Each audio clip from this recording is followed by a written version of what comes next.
Hello, friends. This is John Connor III of episode 121 of Shadow and Flame of Magic, the podcast. And today we're going to review X-Men 97, episode 5, Remember It. So let's get to it. Now, this is a mega episode. Like, so much happens in this. Um, Gambit starts us off doing the previously on X-Men. Oh, I should mention I'm flying solo on this one. I could not get on Walker D's busy schedule. Um, Madeline's in the previews, which made me immediately wonder if Madeline was in the episode. Um, the theme song's awesome as always. We see Cable versus Apocalypse in the credits. We see a moment where Rogue puts her hands on Gambit's mouth and kisses the back of her hand, essentially. Callisto versus Storm is repeated. Nightcrawler is in the trailer. Like, just everything's amazing. And then the episode starts with Trish Tilby, longtime Hank McCoy girlfriend and news reporter. So it's fun to see that when needing a news reporter, the show pulled from an actual one. I would have gone Mary, um, Irene Merriweather, but that's okay. And Trish is interviewing Hank, so immediately he's like, "Oh," and then she flatters him, and he blushes.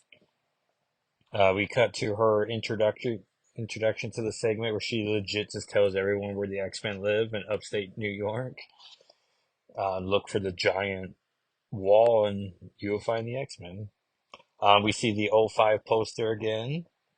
We see some B-roll of Scott looking for his glasses like he's Velma, which is embarrassing. Uh, oh yeah, and we see a moment where Scott and Jean are awkwardly standing with their backs to each other, and there's the camera on Scott, and then we see a scene from outside of filming into Jean, and it's like, how did that work? Did they just ask him to stand there, like, oh no, we got this. Actually, we want the other angle, and Jean was like, yeah, I'll just continue to stand here, sad, no problems. Oh yeah, she works for FC News, which I'm not sure is supposed to make us think Fox News for a reason. Like the C is like a half a O. I don't know. Oh yeah, Gambit is tagging along with Rogue and Magneto's trip to Genosha. Magneto points out how Gambit can't fly of the three of them, so he might want to just be careful. It is a nice touch to reference that this is a new Blackbird, as the original one got blown up in the opening episode. Oh yeah, we see Genosha as Magneto and Xavier statues. We see Glob, Herman, Leech, and Pixie. Nature Girl's in there, and some bird lady who's flying around and turns into a green bird. I did not recognize her. There's some sort of Batman. I'm not sure who that could be. There's a Magneto's right sign, which if you're following me on YouTube at Jacko SII, I posted a 19th episode and 20th episode. I'm finally making progress in that game. Episode 20, spoilers, we meet Wolverine, but does not get him on the team yet. So now I'm like, I gotta get back into the story. And, but hanging out with Carol one time, my hunter got a Magneto's Right shirt, so I immediately bought that. So if you were getting tired of her wearing her X-Men shirt all the time, now she's wearing a nice red Magneto shirt. Val Cooper's there. Madeline Pryor's there. She is part of the council, which is nice. Magneto says he's there to meet with the council right before the gala, and as every X-Men fan for the last 3 years knows, the X-Men cannot throw a gala without nonsense happening. We see a Nightcrawler's there. He's on the console. He's not a priest right now, but he is running the faith division of the council. And he gives Gambit and Rogue a big old hug, so that's nice. I love how fun. Oh yeah, at this point, and I'm just reading off my Twitter post I did, which you can follow me on Twitter at Jackal SII. It's mostly an X-Men thing, but every so often I throw some random thoughts out there. But how fun in its oppositeness of the Goblin Queen episode is. We see there's a sign for $10 apples, which makes me wonder how much milk and bread is there. And Gambit's quick to be like, it costs us money here, doesn't it? Horrible accent. And then Rogue pays for some something with clearly colored money, so Genosian money. But it's also like, how did Rogue get money? Yeah, how does any of the X-Men afford anything when they're like going through fast food, getting a burger, and it's like, well, how do you pay for that? We see multiple mans there. We see Exodus is there. They start playing a song. Yeah, I should rewatch it to see if it is Ace the Base's Happy Nation, but I feel like it is. We see Cypher, but the lady Cypher, and then they all make way for Dazzler, which confused some people, but it's like, no, no, for 92, she showed up in the Dark Phoenix saga, and then they purposely choose not to have Kitty Pryde in it. And then later we'll see a council meeting, and it's like, oh man, Kitty could have been on this council and it's just been great. But no, they didn't go that. Meltdown's there, or Boom Boom if you're more inclined. And just at this point, we're 7 minutes in. Kurt ships Gambit and Rogue when Gambit's like, well, she does not want to me, mon ami. Um, oh yeah, and Trish is interviewing and just revealing everyone's real names on television. She references Jean as Marvel Girl, which is like, all right. And we cut to Jean is has separated some water. Have divided some water, and um, as she loves a bay moment. Oh yeah, she's wondering about how like she's confusing all of her memories, and it's like, well, it's easy. If it's married to Scott and pregnant, those aren't your memories. And then, oh yeah, and so Scott's telling Trish about this date he had with Jean or a picnic, and that we all know is from the Dark Phoenix saga. But also, if you're in the comics, you know that like that's the night Scott Summers lost his virginity to the Phoenix Force. And then, but we're led to believe that during the time she thought the X-Men were dead, she met that one guy, and most likely that's when she lost hers. But we know for sure Scott, the Phoenix, they had the sex. Which isn't mentioned enough. I guess now it's retroactively like, oh no, that was Jean as the Phoenix, where it's like, all right, but also that Phoenix Force wanted Scott Summers. And then we get the moment where Wolverine comes up and she just makes out with him. Well, no, it's like one long kiss, and he's just like, ugh, I gotta go. It's like, all right. Which is like, honestly, Scott should be married to Madeline, and then Wolverine and Jean can do their thing, and I hate that love triangle so much. Oh yeah, and then on national television, Trish reveals baby Nathan Christopher Charles Summers, and like, oh yeah, they had a baby, and then like we see like revolutionary Scott Summers pop out, like show himself, like, yeah, you humans are disgusting, and like make all of our lives like horrible. And I got high things like I had a kid because like you just take them from us, and the doctor didn't even want to deliver the kid. And also, Jean didn't have the baby. And then we cut back to Genosha, and we see Sebastian Shaw, and we see Banshee Elmira. Callisto's there too. And it's just like, oh man, Kitty could have easily been the assistant of Emma Grace Frost is back in the series. And it's like, here we go. Banshee makes a fun reference how he wants to speak loudly, which is very clever, Banshee's powers. We can only assume this is human Moira. But we also start doing things like, oh man, the Genosha Krakoa similarities. I'm pretty sure we're supposed to be connecting those dots. And I like how they have a council and they're not speaking loudly, so I imagine this is a quiet council. Oh, Magneto references Charles having a snide smile, which is like, all right, Eric, you memorize all Charles's smiles, and they're told to dream bigger.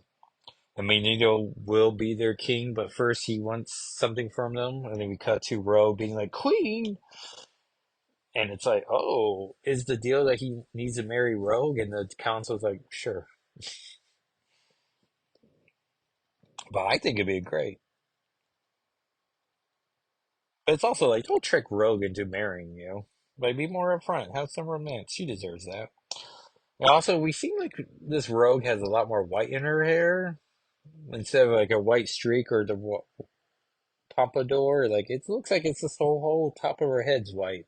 Which, if it's on purpose, I like how it shows. Like, yeah, she sounds a little older, and makes more sense for her and Magneto being together.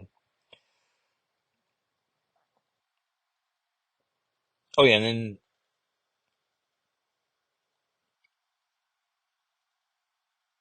I said I also have a message here, right? A note here about. Oh yeah, and then Jean confronts Scott, but does not tell him that she kissed Logan. And then it makes me wonder, like, are they friends? Are they trying to date? Are they married awkwardly? Which is a weird thing about this Scott of like, yeah, you're married to Madeline. She had your kid. Like, those are real 10 months. I don't know. It's something I want to harp on forever, I guess, until they actually address it. So it's like, do you choose to be married or do you want to date again? And it's like, I guess he doesn't know which one he wants, but it's like, I don't know, go with the one you were married to because that was a real relationship. And arguably has all those memories you have of Teen Jean, but do you need those memories? Like, you married a woman, now you're married to her, you had a kid. And it's a shame Scott can't just Zoom call baby Nathan and have like, interactions with him. And then we find out that this is Madeline, and I guess he's having a psychic affair with her over Jean, and Jean just loses her mind and like tells Maddie to get away. And I got tricked. I was like, "Oh, I don't get this." But it's like her hair's down. They shoot the picture or show the picture of baby Nathan and Maddie and Scott, and it's like, "Oh yeah, same hairstyle." So when Jean like bursts in with the like, "What are you doing?" I'm just like, like like I was caught. I don't know. I didn't track it well. And then Maddie like pops back into the council meeting of like, huh? Sorry, my mind drifted. And Emma's like, oh, it definitely drifted. And I was like, oh, Emma, what are you doing?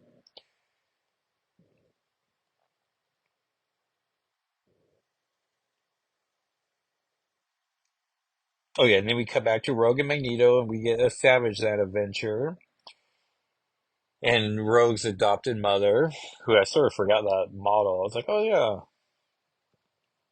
and then I start recognizing like, oh, so when they were together in the '92 series, they're just both being like, I know you know, but we're not going to talk about it. And then she literally says like, yeah, he chose not to talk about it, so I chose to not talk about it either. Or it's like, I guess that's how you explain that. We see, oh yeah, so they're clearly having sex. Like they're in the bedroom. He's like tossing attorney, and she's in her all green rogue outfit from Avengers Annual 10, and that's just a nice touch. And so poor Rogue, she can't feel Gambit. Oh yeah, so she flies away to Gambit and tells. Oh yeah, she's telling him the Savage Land story. So I guess they're just going to be friends. And then you see the gala and Warren's flying around. And then we see Sammy the Squid Boy. Val Cooper shows up asking about Magneto and Rogue. She's very concerned about Rogue, which I know plays into people thinking Val Cooper's Mystique, but I want her to just be proper Val Cooper. And then we see Rogue come into the room.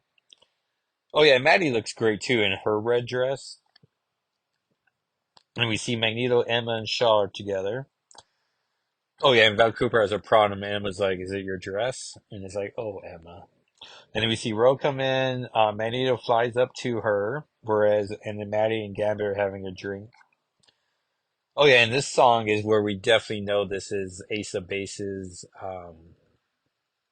"Happy Nation," which I had to buy. And then I also bought the Brothers Newton's X-Men 97 theme song, so that's always fun when it pops up in my random playlist. And then they just start making out in front of everyone. So Gambit leaves. Maddie gets psychic hit with something and has a nosebleed. And then just walks away with like a bunch of blood on the floor. And Rogue and Magneto have a very romantic dance. And then all of a sudden we see Cable's time slide in. We see Merle's at the party. Cable sees Maddie and gives himself a little pause. And he's like, "Oh, you big old softy," as he tries to get closer to her. And he's just shouting, "Turn off the music! Turn down the music!" And then we saw Altu the Watcher in the sky too, which was interesting, as we see little green domes of explosions happening. And now we're at the 25-minute mark, and we don't know who's attacked them yet. And then we see it's Set-Nose, and of course it's Genosha, so it's like, is this going there? And Kurt saves Rogue and Magneto, and then he takes a huge by taking the blast. And then Rogue goes to like tend to him, but she doesn't have gloves on, so she can't. And then Gambit shows up right behind. He confirms Kurt's breathing, so we're like, woof. And hear Cable, who's voiced by the old Gambit from the 92 series. And then we see Magneto had made a promise to the Morlocks, so he's going to save them. He's just wrecking a bunch of Sentinels, and Rogue and Gambit are going to go save the Morlocks, which makes a lot more sense as Magneto has powers over, metal, so yeah, fight the robots. And we see a Tri-Sentinel is the one doing most of the destruction, which people are like, yeah, that's what went to the nation. But I'm like, I don't remember my Astonishing X-Men seeing the three heads, so I always thought Cosmic Spider-Man Tri-Sentinel. And Magneto takes a blast that knocks him down. He immediately starts thinking about World War II, and then he's right back into the battle because he is motivated. We see the the Xavier statue tip over and like kill all those people, which then makes me think about Myra's first class of mutants she was going to use, and then Xavier showed up and just let Petra and not Petra die. Oh no, what is the other mutant's name? Of course, it's Sway. I typed in Myra X-Men team and got like Mirai and stuff. I was like, fine, let me look up Deadly Genesis 4. And that's how I got reminded of that.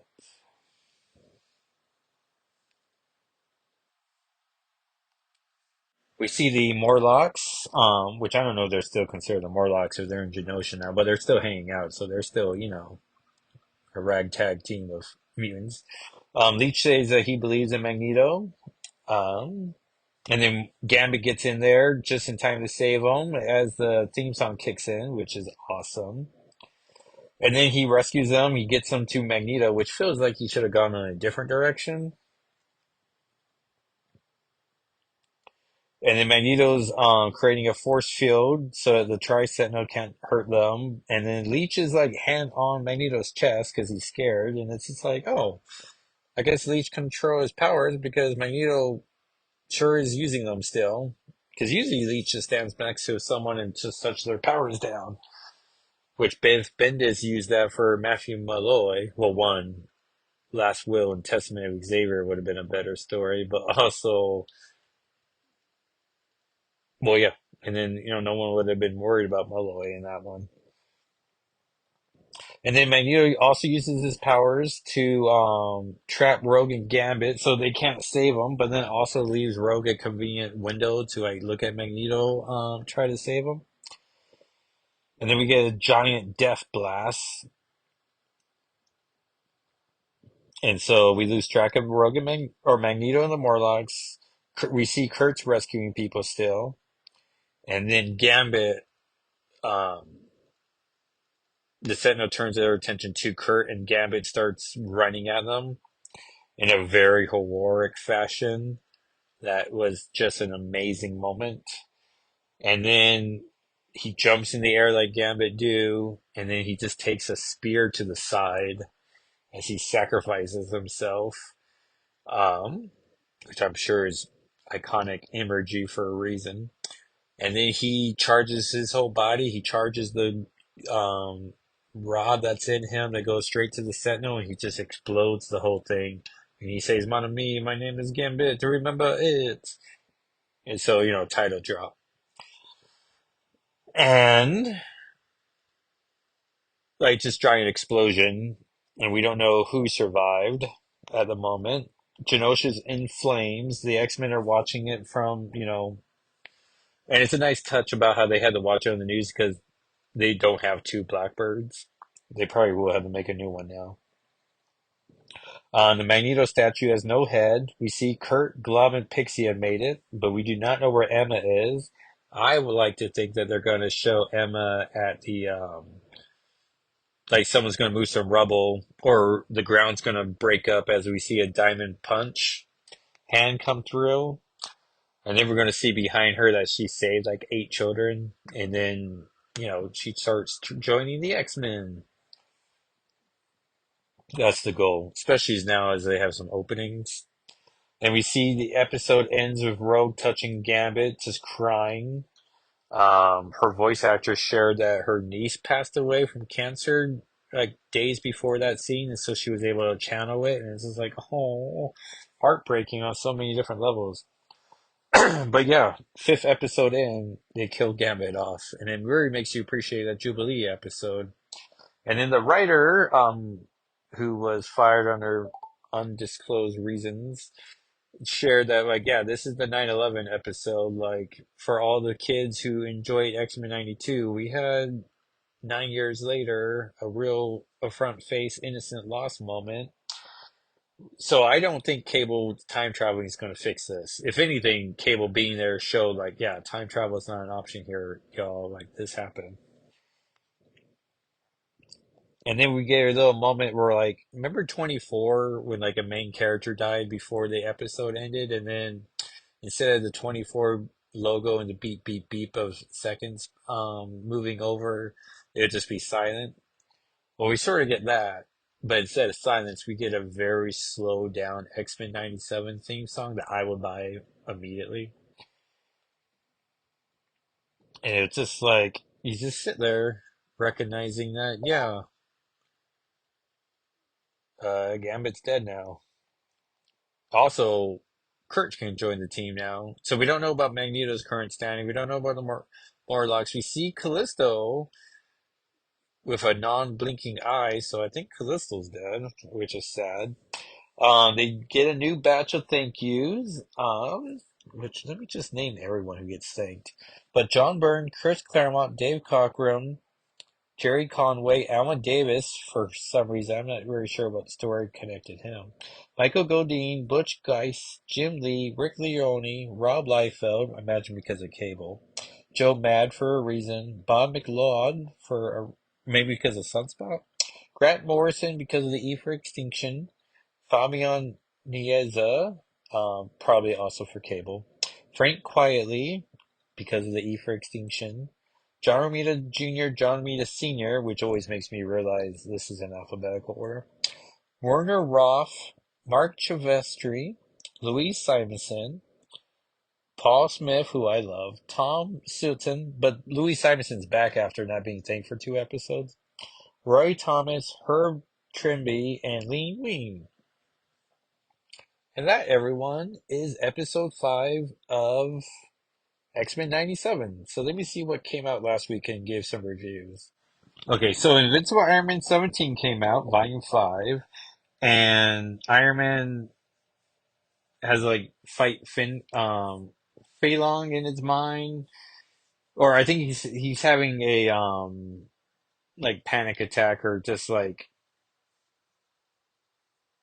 a concussion, and so he's working out his mind, and then he comes to and fights Fei Long. And Emma gets in touch with him, and she has sent Magneto to him. So you sort of got to read this one. I think you should read this one and then read Resurrection of Magneto 4. But I thought it was a pretty good issue. A lot of character reintroduction of Iron Man for I don't know anyone who needs it. But right when I was thinking it wasn't a Fall of X title anymore, the mutants showed up and Magneto's gonna help them out. So that's nice. Resurrection Magneto 4, which I can't think of anything to adapt from, but I probably should at least do something because people are constantly commenting on all these videos of like, hey, when are you going to do Resurrection Magneto 4? And it's like, I can't think of anything to adapt except to like describe what happens in the issue. Well, Weapon X Men 2, clever title, had showed us Ilyana as a Sorcerer Supreme in an alternate timeline, which is fun. Um, Though poor Ilyana and the arrogance of the title of Sorcerer Supreme made her sloppy and she gets killed. So that was disappointing. Oh yeah, Ultimate X-Men 2 came out. Not as dark as the first issue, so I appreciated that. But also, we meet a new character, Mia, who is original creator for the series. And it sounds like we're going to get like three originals and like four established characters from what issue four's cover looks like. But I thought it was interesting. And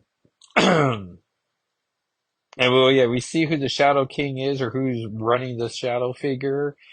And I don't know if it's maybe the dead kid's older brother or something, but we find out that he's killed three more of the bullies. Thankfully, we're not shown that. Though someone did point out they were shown three dolls hanging, and it's like, oh, well, at least it's that and not actual, middle schooler kids. So it promises to keep being dark. And then Miss Marvel Mutant Menace 2 came out. It's a big Mojo adventure with Kamala and Lila Cheney. And they're done in one and done, which I'm like, oh shoot, too bad this issue didn't come out last week. It could have tied in with the Mojo episode because once episode 5 came out, no one's talking about that Mojo episode. So let's see what's coming out on Wednesday. So this Wednesday's Fall of X4, which I've been a much bigger fan of Fall than I have been Rise. And I don't know, it's Scott fighting some redhead, so I don't know who that would be. Oh, maybe it's Myra. Oh yeah, it has to be Myra. And as he's heading to Sentinel City, Dead X-Men 4, which should hopefully fill in more holes in the Rise story. I mean, I've been liking it. It's pretty much an Exiles team, but of all of our mutants going to alternate timelines. So we'll see what that does. If anything, Kate's going to be in fall.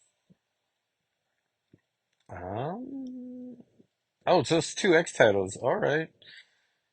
Well, didn't Avengers come out last week too? Let me check one more. Or was that the week before? Well, it must have been the week before. So, all right. So that's two issues to be excited about this upcoming week. Thank you everyone for listening. Let's see here. You can follow the podcast on Twitter and Instagram. It's been quiet as I've not been doing any retro issues, and I like to use images on the retro issues. But the accounts is SNFWM, the N all spelled out. And give a plug for Walker D World anyways on YouTube. He just did a 4-part season 1 of Ninja Turtles plushies. And then we just made a whole bigger video that combines them all into like one big movie, which is something he's always wanted to do. So it's just fun seeing him do something. He has plans for a season 2 that probably will start next weekend. But yeah, so I think that's everything. And so either Fall of X4, we're doing a special episode 4, or we'll just be back for episode 6, that is Life Death Part 2 of X-Men 97, and that's going to be intense. And we'll see what it all comes out. So thank you again so much for listening, and I'll talk at you next time. All right, everyone. Bye.